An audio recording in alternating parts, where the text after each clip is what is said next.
Namo Vishnu Padaya Krishna Prestaya Bhutale Srimati Bhakti Vedanta Swaminiti Namine Namaste Saraswati Deve Gauravani Pracharine Nirvishesha Shunyavadi Pattva Deshatarine Jaya Sri Krishna Chaitanya Prabhu Nityananda Shri Advaita Gadadhara Sivasati Gaur Bhakta Vrinda Hare Krishna Krishna Krishna Hare Hare Hare Ram Ram Ram Hare Hare. So welcome. So I think we'll get it right on Saturday. I've asked Alika Prabhu to make a. I think we have to unmute Salika. There's a funny noise, and you can also make me host. We can start. So just as a precautionary measure, we can always send a reminder half an hour before, so then that will solve the problem. It's not a problem. It happens to many of us. So last time we did our class, I want to share something with you in a minute.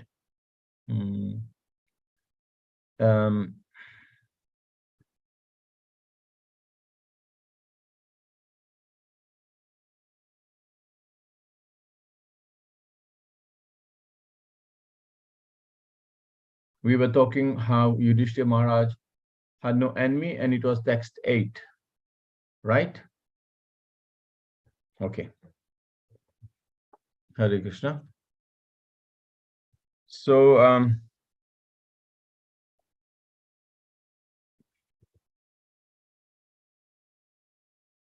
can I share, Salika Prabhu?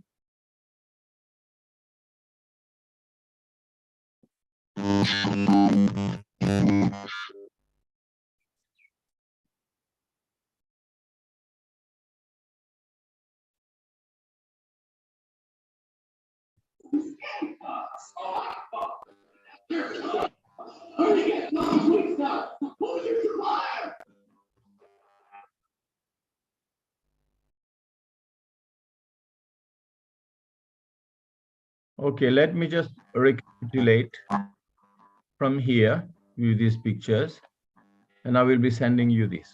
Okay. So it's Srimad Bhagavatam Canto 3.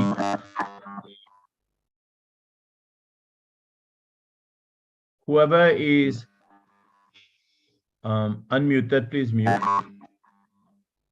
The noise is very disturbing.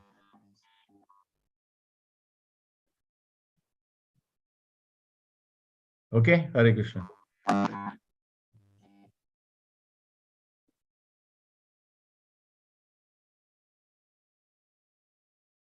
Hare Krishna.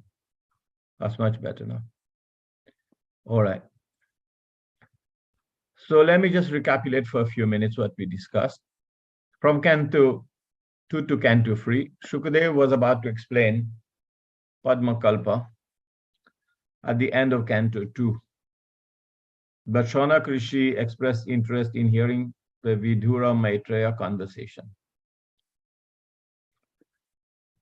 Right? So that's the plan was here. And the Vidura is here and Maitreya is here. So that's a connection between the Canto 2 and Canto 3 beginning.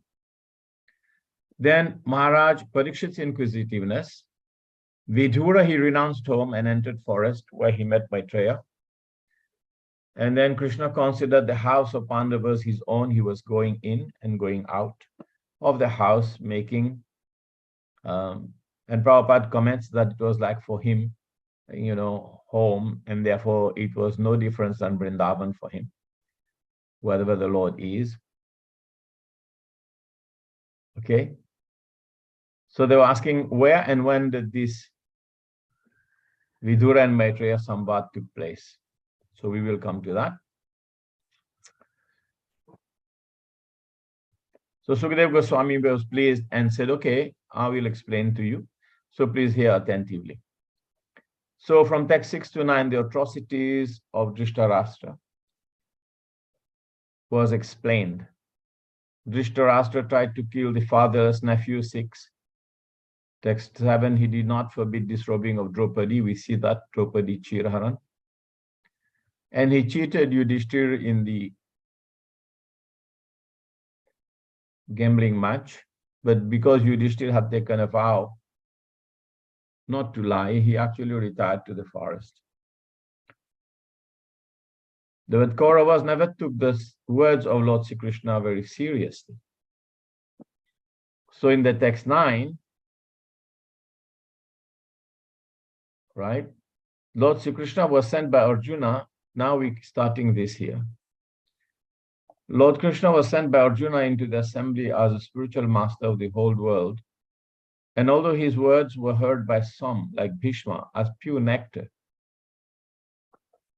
Okay, so we are starting here. And then we will move on to the next section, 10 to 13, which is Vidura's advice to Dhritarashtra and how Duryodhana insulted Vidura.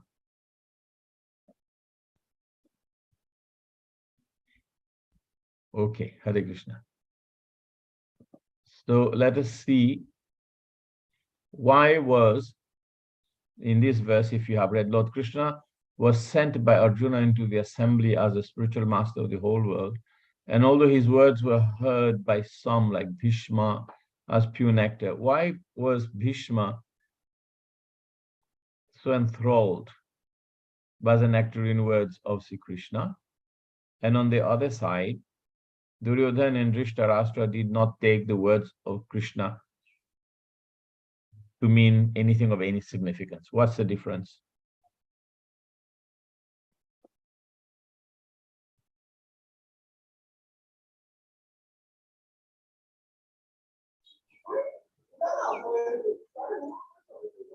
Hare Krishna, Prabhu. Yes, go on. Yes. The difference is that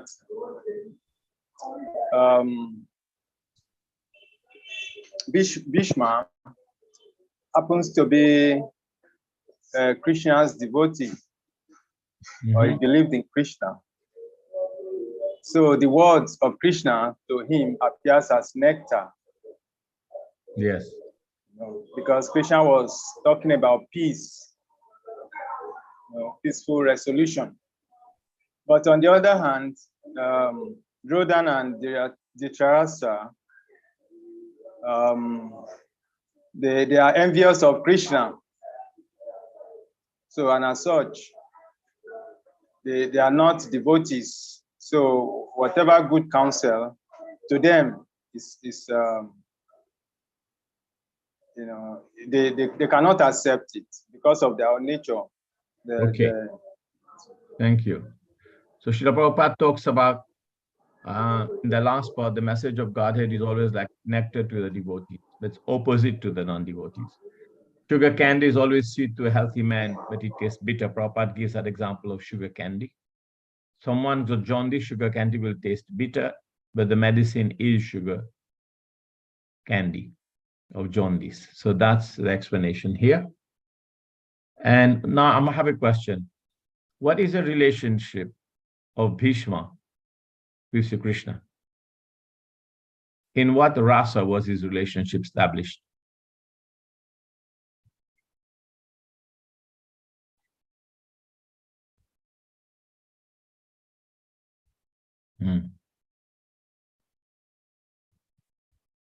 He was in Dasya Ras.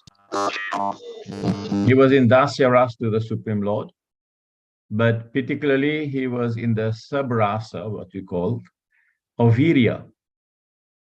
Krishna wanted to see him, fight with him, Virya. So it was Dasya Ras, but the secondary rasa that he was established in his relationship with Krishna was Virya. So Krishna, he loved to see Krishna as Parthasarathi. And Krishna also loved to see his extremely heroic and warrior-like qualities. So that was a relationship between Bhishma Dev and Sri Krishna. And Bhishma Dev, he left this world, he's mind and heart completely fixed on the lotus face of the Supreme Lord.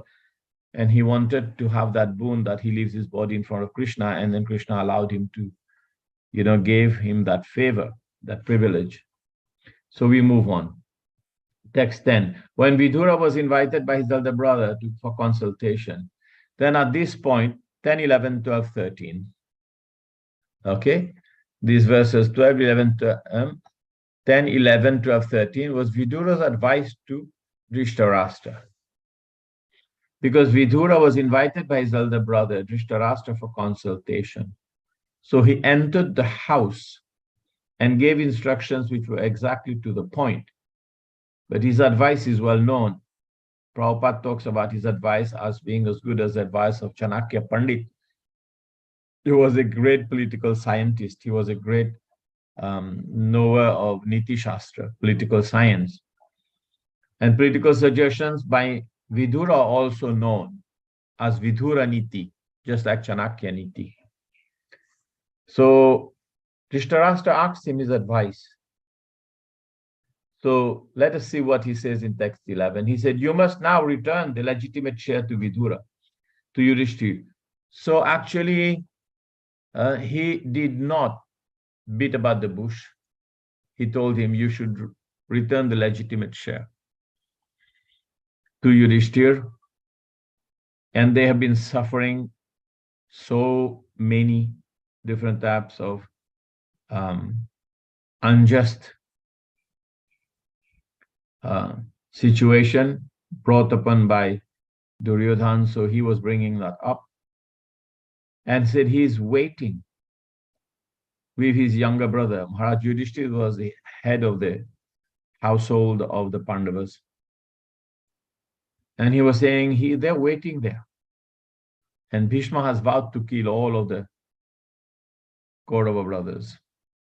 And he said he's hissing in anger like a snake. He's breathing heavily like a snake. Surely you must be afraid of him because he's going to kill all your sons. So, text 12. Lord Krishna, the personality of Godhead, has accepted the sons of Pritha as his kinsmen because they were his devotees. So he's present in his home with all family members. So all the kings of the world were with Sri Krishna for the simple reason that they were very full of valor and heroism. And the general system was you submit to a higher king. So it is the kingdom that was run in India, in Bharatvarsha. They had small provincial kingdom. It was a very decentralized style of management. And when you look into our history, Prabhupada also decentralized our management system. He didn't like central management. He decentralized as best he can, because then that gives opportunity for people to be involved according to their ability. So the kings, the provincial kings in India, they were in charge of different kingdoms. And the kingdoms were some were small, some were large, some were medium. But then they all, when you have a very pious emperor, then he becomes the person who becomes responsible. Generally, it's a top-down system. I will talk a little bit about the Manvantara. The Manvantara, the Manu is generally considered to be like the prime minister of the universe. And the demigods are like his ministers. And then he has different provincial kings running different parts of the universe. And for example, in one planet like in India, where Manu was ruling, he ruled all over the world. And different small provincial kings were under his care and he was in charge. And to make sure that the most pious emperor or the most pious Raja Rishi is a king, which means that from top down, he enforces the religious principles. That is his duty. There's a natural collaboration between the Brahmanas and the Kshatriya kings. And they both together cooperatively set up a system so that the citizenry, the people in general, are actually following Krishna consciousness correctly. So small kingdoms are allowed to flourish under the care of small provincial kings, as long as they submit to the higher order of the most advanced and powerful king. So in certain places, for example, when the kings are not doing well, he would send his army to actually have the king removed and replaced by someone more pious. And there was not much the small kings can do. So they were afraid that they will lose their power, prestige, and their ability to serve in their kingdom as a king if they were not doing things properly. So therefore, there was a natural system of good governance. It was a natural system of good governance. It was decentralized, and they had a top-heavy supervisory. They would manage in the way they want, but they had to keep spiritual standards. So that's how it was. So therefore, Prabhupada is saying in this purport, that's why I'm bringing this up, that they would make alliances for having their different princesses married to different kings, not just because they wanted power and prestige, because they want to have an influence on the provincial kings in a manner that they would be effective in bringing religious principles to be followed by one and all. But there were also demons like Kamsa, Jarasandha. Okay? So all the universal power of the Supreme Lord was behind the Pandavas. So that's text 12. So he's explaining this, Vidura is explaining this to Dhritarashtra. He said we should cooperate with them because they're powerful, they can become very powerful. So he said to him, now it is a very interesting text and you will have to note because there's some questions in your question bank about this or your study guide on this adhyay. He says, Sa esha dosha purusha dvidvesa grihan pravishto yannapatyamathya pushnasi krishnad vimukho gatashris tyajashva asvaiva kulako shalaya. You are maintaining offense personified, Duryodhan. Is offense personified. So he said to Dhritarashtra, he's offense personified. Sa esha dosha. And why? Because he's Purusha Dvid, he's envious of Purusha, the Supreme Lord Sri Krishna. And because you are maintaining a non-devotee of Krishna, he's saying, because you are maintaining a non-devotee of Krishna, you are devoid of all auspicious qualities. Saying very heavy words to Dhritarashtra. Said, relieve yourself of this ill fortune and as soon as possible and do good to the whole family. So basically he told him, just get rid of him. Tell him to leave. Banish him. Remove all authority from him. And that will be good for the family. So this is the advice in text 13. So subtext 11, 12, 13 is explaining this.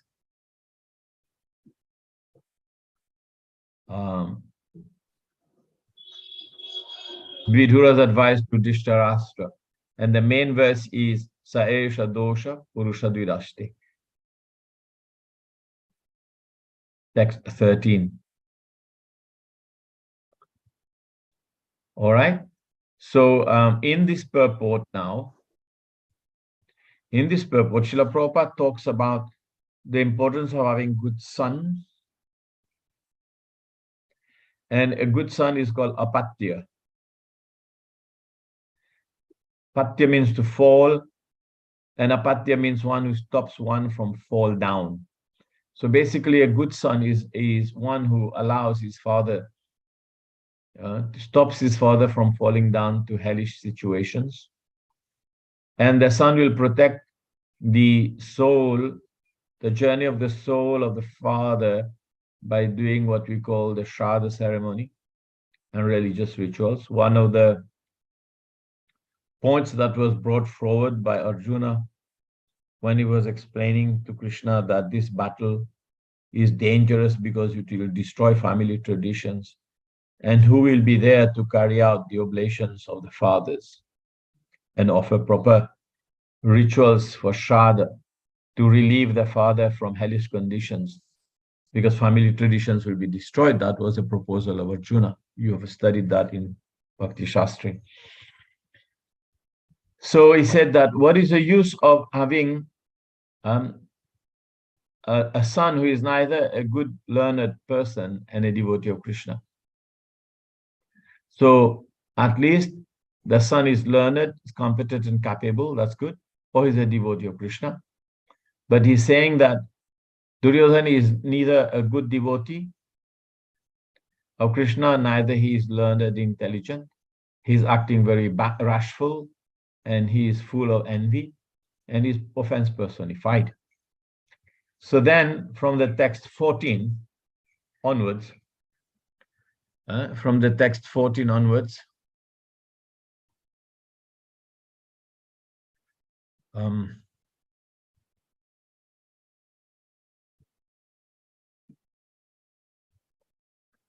and 14, 15, and 16, we will see that Duryodhana is insulting Vidura. So, having spoken in this way, Vidura, whose personal character was esteemed very respectable, Duryodhana heard this discussion and he started insulting Vidura because he was actually very upset. He was swollen with anger. And when someone gets angry, there's a particular symptom. And for him here, he was shaking and his lips were trembling. And he was in the company of his other not very helpful persons like Karna and Sakuni. So what was the value of this good counsel? Prabhupada always used this example. What was the value of this good counsel? It was like feeding milk to a snake. So he had such bad association with Sakuni. He had such bad association with Karna. So therefore, he was not able to take that very nicely. So in text 15, that was a very heavy insult. And Duryodhana actually barges in and he said, who asked him to come here, this son of a kept mistress? Because he was a Dasiputra. So that was a very heavy thing to say to a Kshatriya. He's so crooked and he spies in the interest of the enemy against those on whose support he has grown up. Toss him out of the palace immediately and leave him with only his breath. That's what he said here. Who asked him to come here? This son of a kept mistress. He's so crooked and he spies in the interest of the enemy because he was talking in favor of the...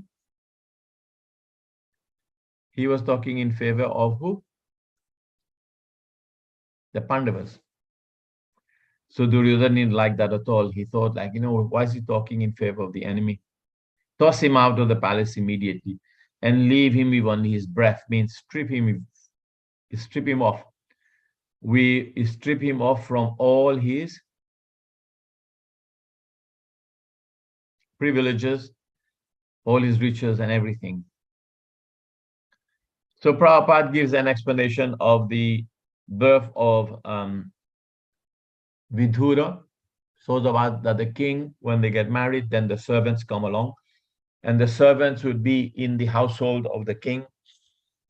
And then sometimes the women attendant of the king, they were called servants or attendant mistresses, dasis.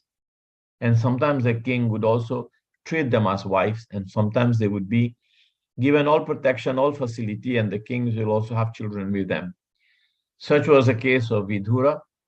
He was a son of such a dasi, right? and therefore he was not counted among the Kshatriya. So even though Dhritarashtra was very affectionate to Vidura, because Vidura was a good friend and he was a great philosopher and good advisor to Dhritarashtra. And Duryodhana, he knew that Dhritarashtra, Duryodhana, he knew the relationship was because, he was a great advisor. He also knew, how Vidura was very learned, very innocent, and he actually very powerful.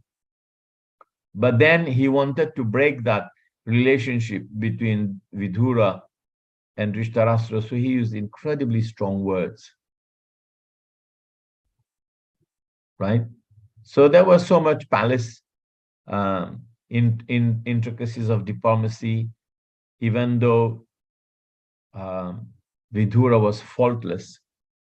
He was charged with practically being called a traitor. And therefore, Vidura was struck with wonder. Now, what we're going to analyze and see is how does Vidura take this, being a devotee of Krishna, and this is a good lesson for all of us.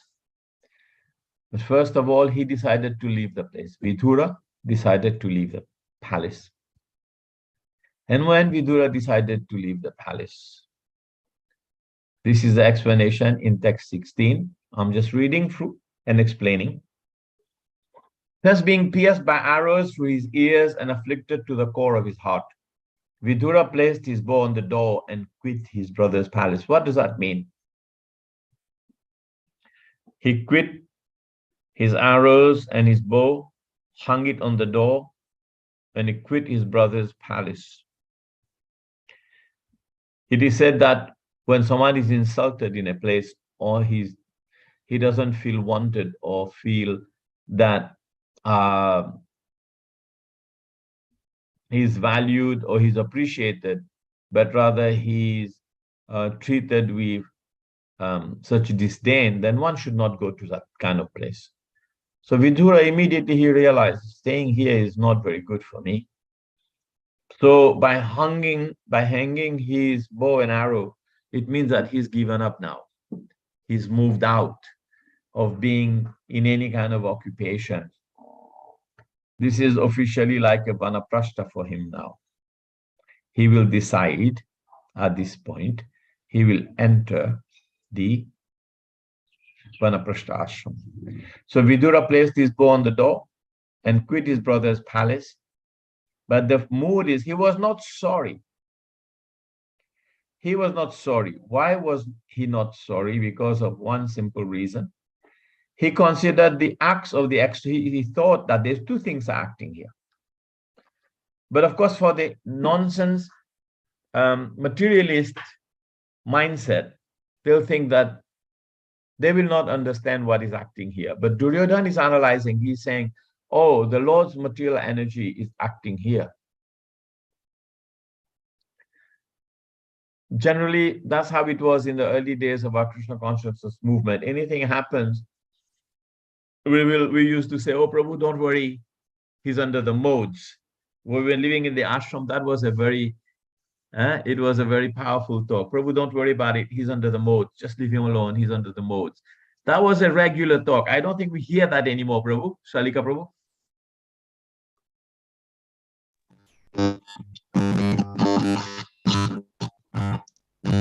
You don't hear that.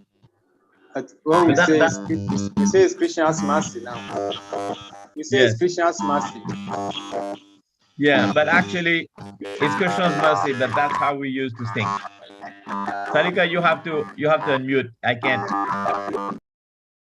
There's a problem with your phone or something. It just goes weird noises. So it's actually under the modes of material nature when someone is acting like that. It was good that actually you distinguish the person from his actions, and the actions also, you distinguish the actions from the person. And then you also see that the actions are not even him. The actions are the modes of material nature. And therefore, it helps us to actually become more spiritually aware of how the material world works. Yes?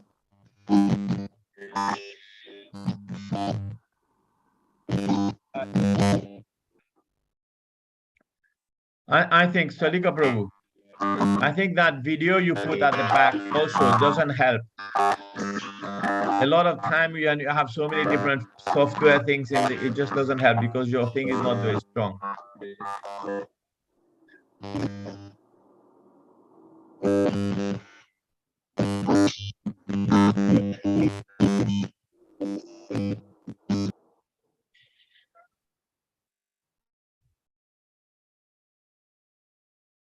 Yeah. So Hare Krishna, Prabhu, please, I have a yes. question, please. When we are talking about the modes in operation, but we make choices of which mode we want to operate upon. We decide to operate on mode of passion, or so we should be responsible for what happens because we had a choice, or we made a choice. I don't know if I'm correct, Prabhu. Not just Yeah, the blame it on modes of material nature are controlling everything.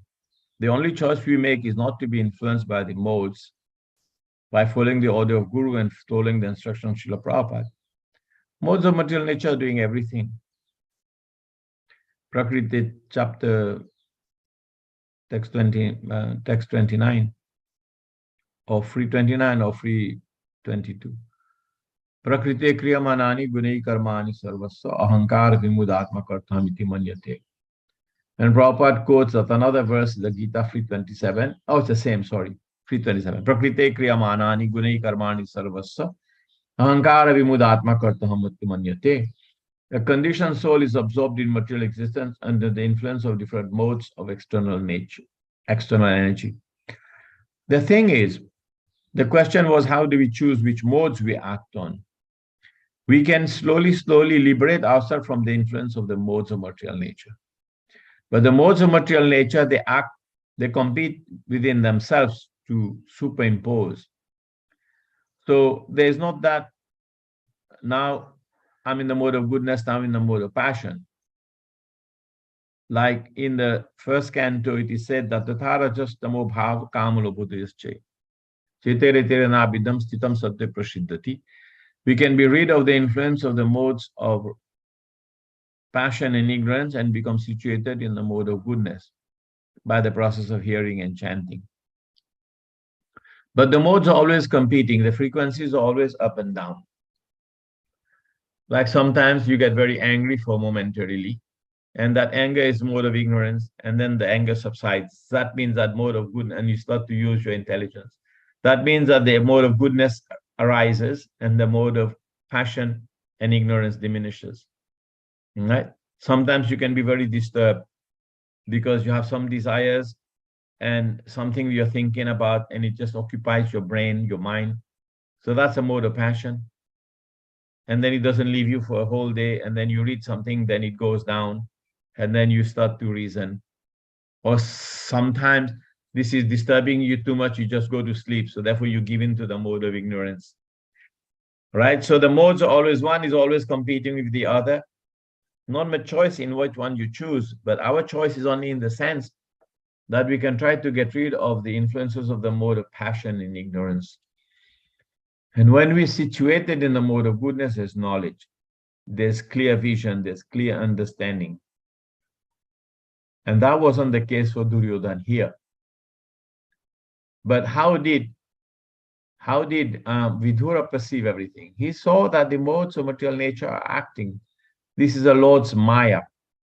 He speaks about it. He said he saw that the Lord's Maya is acting. And in the purport, Prabhupada writes, Duryodhana was acting under such influence of the external nature, by which he would be vanquished by the ultimate end. That same modes of material nature will destroy his whole kingdom, because everything is done by the modes of material nature. He would not accept the sound advice of Vidura, but on the contrary, he insulted that great soul who was a well-wisher. So Vidura was insulted. He was a well-wisher. But Vidura, he could understand this because he was a pure devotee.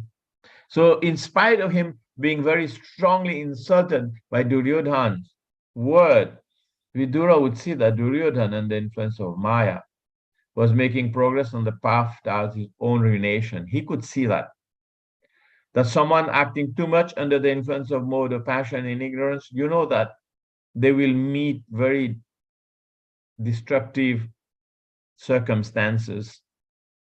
They will go to some very negative ends in their lives. So Vidura, he was very much aware that this is what's happening. He wanted to leave the place, Prabhupada saying, and devote himself completely to the transcendental service of the Lord. Now he got the opportunity by the grace of Duryodhana, and instead of being sorry at the strong words of insult, he thanked him from within because it gave him the chance to live alone in a holy place and fully engaged in devotional service of the Lord. So he left without being sorry, gataha vyatha, because Vidura was relieved from tribulations. So sometimes, we are forced to abandon a situation. And so sometimes externally the situation may seem to be comfortable, but we are forced by the external energy of the Lord to leave a situation. Now, how does a devotee take this? Is a very beautiful example here.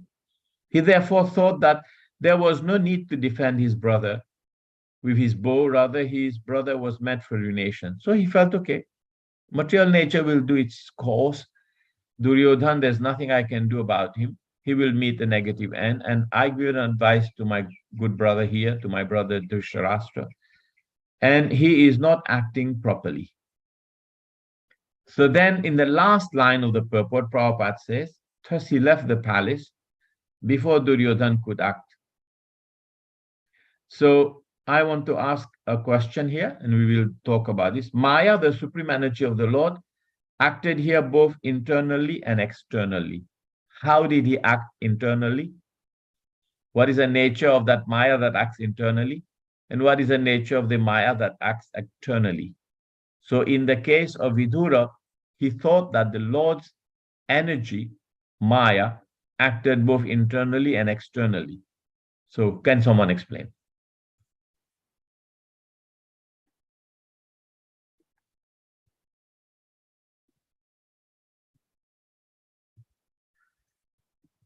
Can someone explain, please?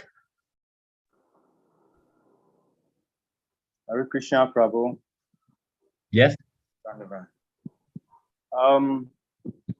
The acting externally, the external energy acted on the Duryodhana and Dhritarashtra, and they could not see the destruction that is inevitable. Then in the course of internal energy, the internal energy acted. I think that one protected Vidura, because before Duryodhana could take any action, he has already left. And the plan was to disgrace him or beat him or that type of thing. But before that could happen, Vidura has already left. So that was the internal energy taking action. Yes. He saw that the same energy is acting two-way. He see Duryodhana's insult as external energy, and he saw at an opportunity to leave, so he thought that's Krishna's mercy. Krishna's mercy is the Divya Shakti, Devi Shakti. So he saw this one action in both ways. He saw, okay, he's under the influence of Maya, but he's pushing me out. That's very nice. But me, I'm being inspired to leave. That's the mercy of the Lord. That's internal energy of the Lord. So this one action. So how does we devotees, we see that? We see it the same way. Like Prabhu was saying earlier, he said, we see at it's Krishna's mercy when we get into trouble. So he got into trouble externally, but why is the trouble for him? He is being relieved of a cumbersome relationship. There's no trouble for him. And now he is going on to listen to practice devotional service better. So that is only the effect of the internal energy of the Lord. So this Maya is pushing from outside, but internal energy is pulling from inside towards him. You follow? Right? Okay. Yes, Shalika Prabhu. Hare Krishna. Yeah, actually, I was going to mention about when Prabhu explained the aspect of Krishna's internal influence is what I was going to talk about, but you already mentioned it. So, because okay, yeah, so you already mentioned it, so that's why I put down my hand. okay. So we've looked at what's going on in here, 14, 15, and we've discussed 16, which is Duryodhan's insulted Vidura. So these 3 verses speaks about Duryodhan's insulting Vidura. Okay.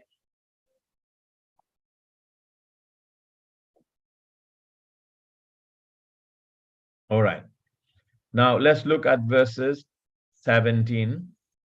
Okay, we will look at verses 17 to 23.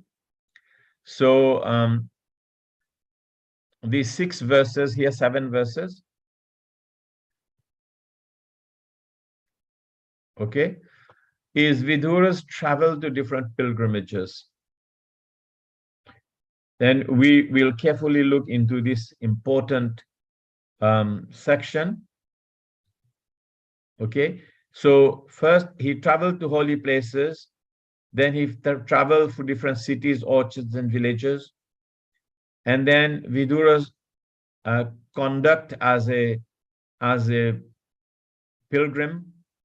Then he went all the way to Prabhashetra, and then further on, he got to know the result of the Kurukshetra war, because after he left, the battle of Kurukshetra took place. And then Vidura, he visited all different places of pilgrimage on the banks of Saraswati, which existed then. Then he visited different temples and deities of Lord Vishnu, and so on and so forth. And finally, he reached the bank of Yamuna, where he met Uddhava. And there, Vidura embraced him and inquired. So this is a very beautiful episode, and these are the verses here. We will start reading them. Is that clear? Yes? Okay. Yes. So let us see the verse 17. Sanirgata Kaurava Punya Labdo Gajahavat Tirtha Pada Padani Anvakramat Punya Chikeshayorvyam Adhishtito Yani Sahasramurti. By his piety, Vidura achieved the advantages of the pious Kauravas. Right? Because of his piety, he was associating with the pious Kauravas, which are the Pandavas. After leaving Hastinapur, he took shelter of many places of pilgrimage, which are the Lord's lotus feet. He desired to gain a high order of pious life. He traveled to holy places where thousands of transcendental forms of the Lord are situated. So an important discussion here, that devotees at a certain age, we should take to the Vanaprastha ashram after staying in Grihastha life for a while. Then this is actually what is happening here to Vidura. So he left Hastinapur and he started visiting different places of pilgrimage. Why we visit places of pilgrimage? Because they are imbued with the Lord's pastimes. And the Lord had visited there, for example, in Haridwar, considered very famous place, Vrindavan, Mathura, Puri, Mayapur, and all the 4 places of pilgrimage considered very important, Badrinath, Rameshwaram, Dwarka, and Jagannath Puri. When you go to these places, we actually get a very high degree of spiritual inspiration, because these places are full of pastimes and remembrance, and the lotus feet of the Supreme Personality of Godhead and the lotus feet of the Supreme Lord has touched these places. So he traveled to all these holy places where thousands of transcendental forms of the Lord are situated. So these different deities are established in different places, especially deities of Lord Vishnu. And these things are specifically important for us, because by going, paying obeisances, visiting these places, one become purified. So let us read the purport. Vidura was undoubtedly a highly elevated and past soul, otherwise he would not have taken this birth. So he had an aristocratic birth, high parentage, wealth, and to be highly learned and to have great personal beauty are all due to past pious acts. Janma, high parentage; Shruta, good education; Shibhir, wealth. All these are very good act of high pious life. But such pious possessions are not sufficient for obtaining the grace of the Lord. And being engaged in this transcendental loving service, Vidura considered himself less pious because he was not able to be engaged as best he could. And he had the influence of the negative association with the likes of Duryodhana. So he considered himself unfortunate. So therefore he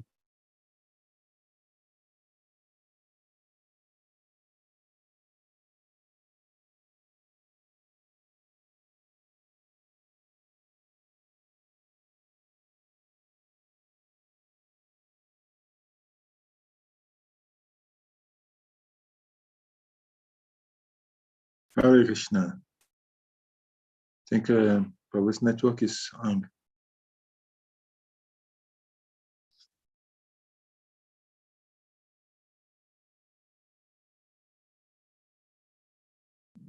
And we'll come back soon.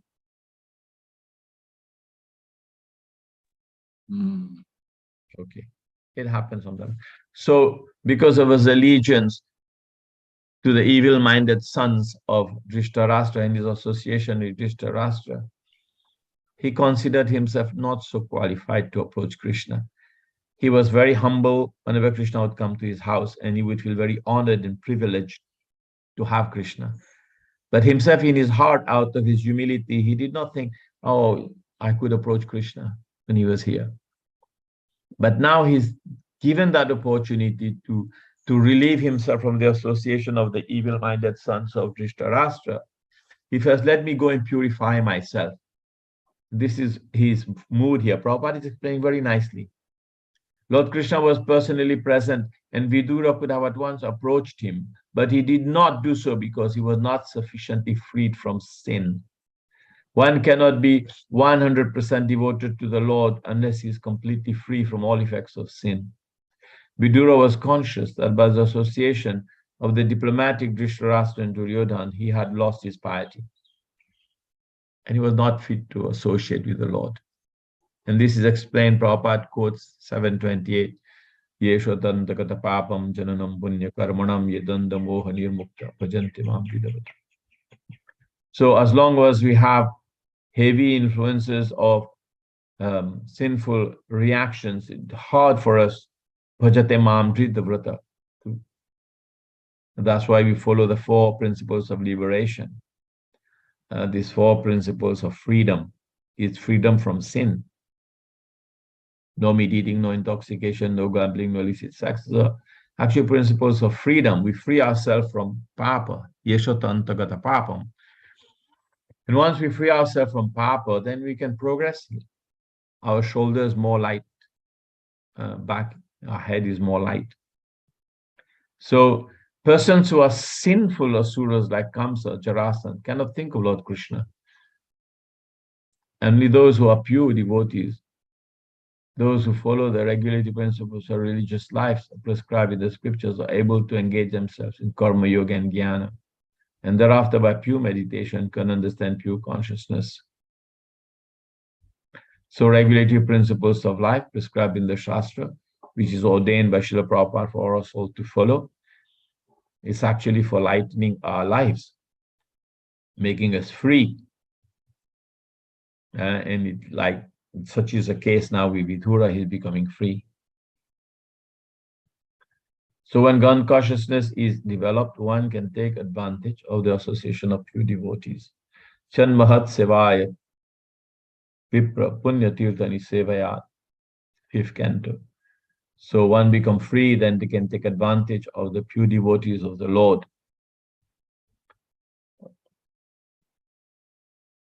Okay, any questions, comments so far?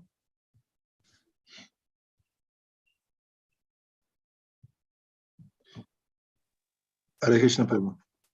Yes, Madhu. Yes, Sharika. Yeah, two questions actually. One is on the Vidura living home, and you explain that it is necessary for devotees to at some point, having been in Gresta life for some time, to leave and go take vanaprastha, go on places of pilgrimage.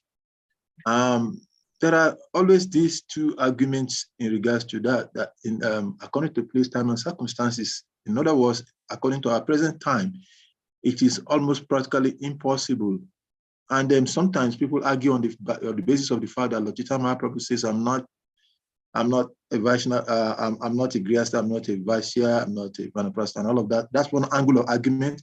And the another argument is that in the purport of Srila Prabhupada's Bhagavad Gita chapter 13, 8-12, Prabhupada somewhere there, it says that if one can engage Krishna, family members in Krishna consciousness, engage in our Krishna, in the 5 potent activities of Krishna consciousness, actually, in the house, there is less need to leave the house.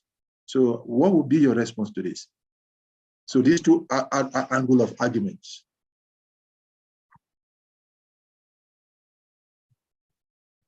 Yes. Well, Lord Chaitanya, when he visited the south, and the Kurma Brahman wanted to follow him, and he said, no, stay in your place and preach Krishna consciousness. But also, at a certain time, to develop vairagya, to develop detachment, and to be free to concentrate more time for hearing and chanting, one has to accept more favorable conditions of practice of devotional service. Because we do end up compromising an awful lot, having to spend so much time doing business or earning money or working. So if the opportunity is there where we don't have to really abandon our responsibilities, but transfer our responsibilities, and therefore things are taken care of, then we should concentrate on that. And there is a more institutional answer to that in terms of our ISKCON movement. In terms of philosophically, Bhaktivinoda Thakur, when he was asked what's the difference between a Grihastha and a sannyasi, he said, if they are devotees, there's no difference. Bhaktivinoda Thakur answered, he said, when they are devotees, there's no difference, because they engage in the service of Krishna, which is essentially more important for all of us. But we respect the sannyasa ashram because they've taken that extra step to abandon responsibilities of wife and kids and so on, and then take the process of Krishna consciousness more fully. But in an institutional wise, we have had this discussion with our God brothers and also with devotees who are my senior teachers. That Vanaprastha ashram is a very productive ashram. It's a very powerful ashram. And where someone has sufficient experience, having lived a full life, so many different ways, and also practice Krishna consciousness in varieties of services. And then that person has so much experience, so much knowledge, and now he's practicing detachment by not worrying, because there's 2 ways to live. Is one can be worried about money, and the other one is not be worried about money. And even if you're not worried about money, Krishna will find some way of maintaining us. So when at some point we do take to that process where we're not so much worried about maintaining ourselves, but depend on Krishna for maintenance, it becomes a very powerful purifying force, and also that purity also helps others to appreciate Krishna consciousness for our preaching. So both is important. But whatever is more appropriate individually should be there. In our discussions, something has actually come up that if you look at Srimad Bhagavatam, you see that most of the people who are hearing, who are chanting, who are doing things, the glorification and the achievement is done mostly when they're in a Vanaprastha ashram. Dhruva Maharaj, he gave up his home instead and started practicing Krishna consciousness very seriously at the end. He ruled for a short period of time, so to speak, and he left. He was still young. And Vidura, he's just left. And when they heard that Krishna has left the winded up his pastime, Yudhishthira Maharaj also, he didn't consider anything. He ruled over the Hastinapur kingdom for a very short period of time, and he left. So just leaving, just up and leave and develop Krishna consciousness and use our ability to serve and preach is very important in the end. And many services can be taken over, except that at certain time, we lose interest for anything to do with organizing, managing, having to be involved with people. Just you lose taste for it naturally, and you don't want to be involved. But as teachers, as examples, Vanaprastha devotees can do very well. Most important. I hope I've answered it in a general sense. Yes, thank you very much. I have another question, which is where we stopped. That last paragraph you read, where she said that when God consciousness is developed, one can take advantage of the association of pure devotees. Syan Mahat Sevaya Vipra Punya Telta Sevanat. One is able to associate with the Lord even during the existence of this life. I like a little bit of explanation on that, because when we talk about experiencing Krishna, what is Prabhupada trying to make us understand from this statement? Because even in our conditional state, even in our developing stage, we experience Krishna at different degree. So what kind of experiencing Krishna Prabhupada is referring to in this particular sense? Because when we really start to associate with pure devotees, we really start to associate, because the thing is related to Kyan Mahat Sevaya. Mahat Sevaya means Uttamadhikaris. We're associating with great devotees and we do seva to the great devotees. That's where really you start to make a big difference in life. And there you can start to associate with the Lord even during the existence of this life. Such was the case of, for example, Dhruva Maharaj. Such was the case of Prahlad Maharaj. Such is the case of so many other personalities. And at the same time, we see the case of Vidura. He leaves and he ends up in his pilgrimage. You will read that in text 424. He'll end up by the side of Jamuna. And who does he meet? Syan Mahatsevaya. He meets Uddhava, an intimate Rashika devotee of the Lord. So by actually taking to that path, we end up actually associating, and his association was with Uddhava. When you will read that, it is like he's associating directly with Krishna, because Uddhava has imbibed fully Krishna consciousness. He is unable to be separated from Krishna. So if we can come to the level of associating with pure devotees who are almost never ever separated from Krishna, we experience the presence of Sri Krishna in our lives. And sometimes we have had some small snippets of this kind of feeling in the heart when we are with some pure devotees, some very advanced personalities, or we are with the spiritual master. That's what Prabhupada is saying here. Okay. I think we've all had that small experience that keeps us, we tend to forget. Maya is very powerful, but if you can actually go back down memory lane and remember how you felt when such and such occasions Gurudev came, or such and such occasion, such personalities came. If you can go back and you can now imagine that for the rest of your life, you will have a constant association of that level. You will be almost like you being with Krishna. Yeah. Thank you. Yeah. Anyone can remember? Go down memory lane. Yeah, I have a whole lot of experience. Actually, Yes. Yes. Okay. I have also. You even have before also, joining yes. devotion, everyone has. Before joining Everyone devotion and has. stuff, Everyone has. I had Rasaman a very Prabhu? beautiful. Yeah, everyone has. Everyone So has. now you take that one moment and you multiply it by, say, for example, that was for 15 or half an hour. Now you multiply that by 48, it becomes a whole day. Yes. And then you multiply that by 7, again, becomes a whole week. And you multiply that. So that's what I'm saying here.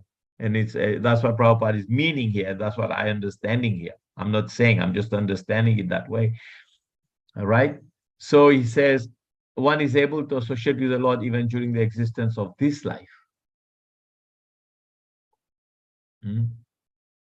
But our own mundane conditional life takes the front, and then we experience less of Krishna and more of material nature. Yeah. But that we can, by proper hearing and chanting, Krishna will be present more. Yeah. So should we stop here? It's 1 hour. That's a question, please, Prabhu. I'm sorry, Yes. I have a question. The question is, why is Yudhishthira such a personality? Why was he engaged in gambling? Oh. That question came up one time. So why should such a personality? Yes, because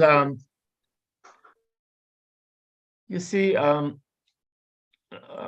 the time of system of Varnashram, there are certain codes of conduct, certain rules for Kshatriyas, certain things that they do that we don't. They go in the forest and they kill animals, engage in killing of wild animals so that they can practice the art of violence. Now, do we question that? So they take risks. They take an awful risk. So gambling is kind of a risk for them. And also, this is part of their, they live life on the edge. It's hard to imagine what is the life of a Kshatriya, because we don't see good Kshatriyas, right? But sometimes I tend to see the life of a Kshatriya. I have a friend and his son. He's an MMA fighter. He's a good devotee and he's a fighter. And I asked my friend, I said, how does he end up doing? He's a Kshatriya. I said, how does he like doing that? He said, he loves it. He likes getting beaten up and he likes to fight. I said, I can't imagine this. He said, because he's a Kshatriya. Where's an opportunity for a combat, for a fight, he loves it. Now, I don't think you can imagine that. I can't imagine that. But then I reflected very strongly on this and I thought, oh, so when he says, lucky are those Kshatriyas when the opportunity for fight comes because it opens the doors to the heavenly kingdom. So their nature is such that they engage in these things. So therefore, the Kshatriyas did have gambling. But what Yudhishthira did was irreligious in a sense, but he was propelled by his desire to not lie. He was propelled by his desire as a Kshatriya in terms of dharmic manner. Whenever challenged, I will not back out, right?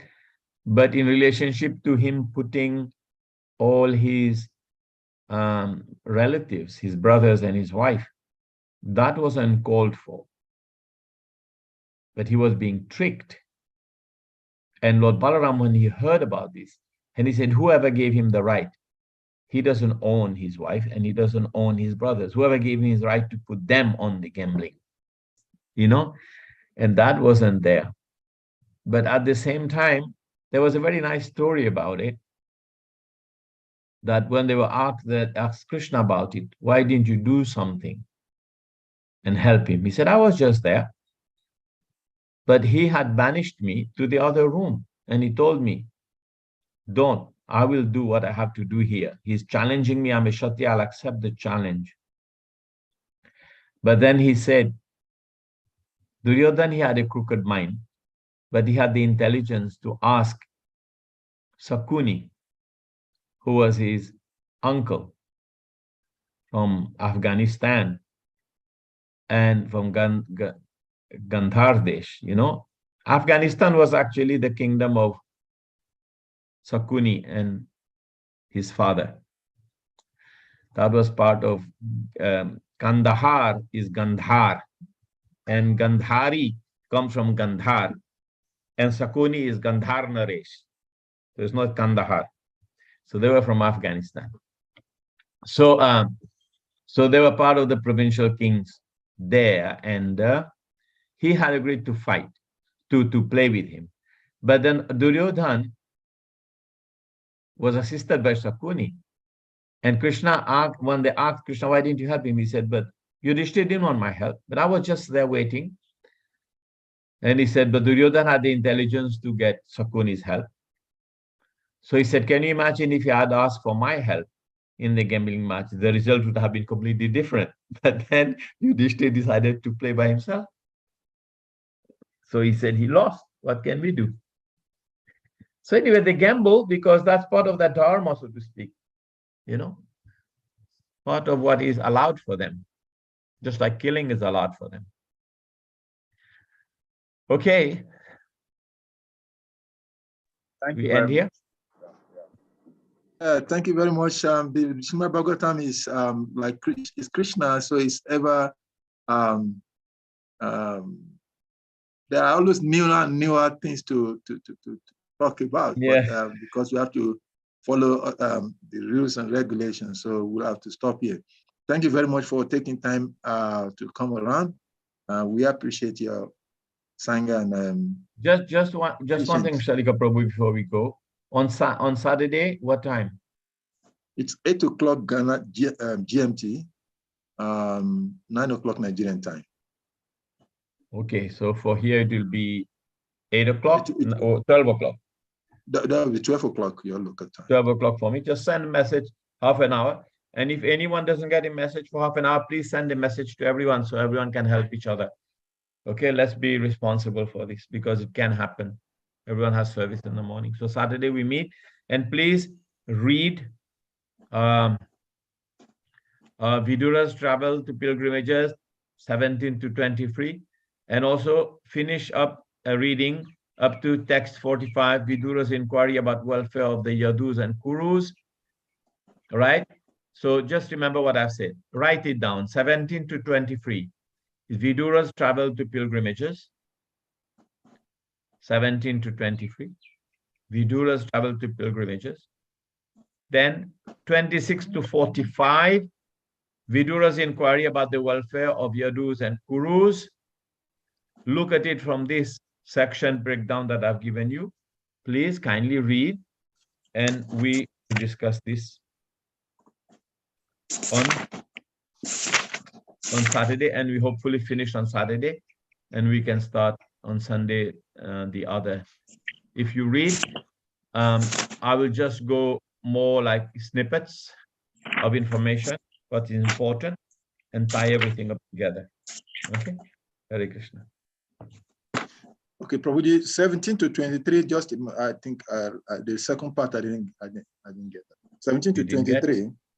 Yes, is 17 to 23 is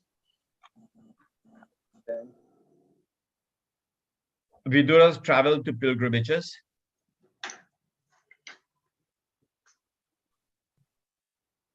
Okay, and there's 24, 25 also. 25, 70 to 25.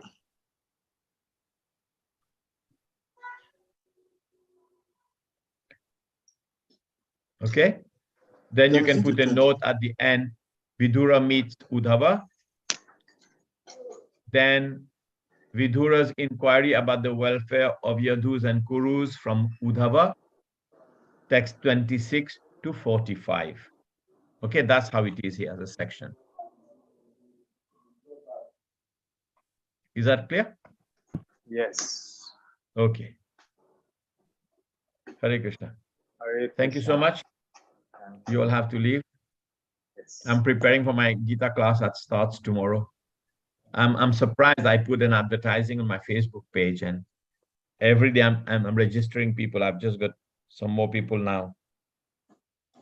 So I've reached about 55% just off the cold. Just like that, I put an ad. And we want to study Gita, and so it's nice. Yes. Hare Krishna.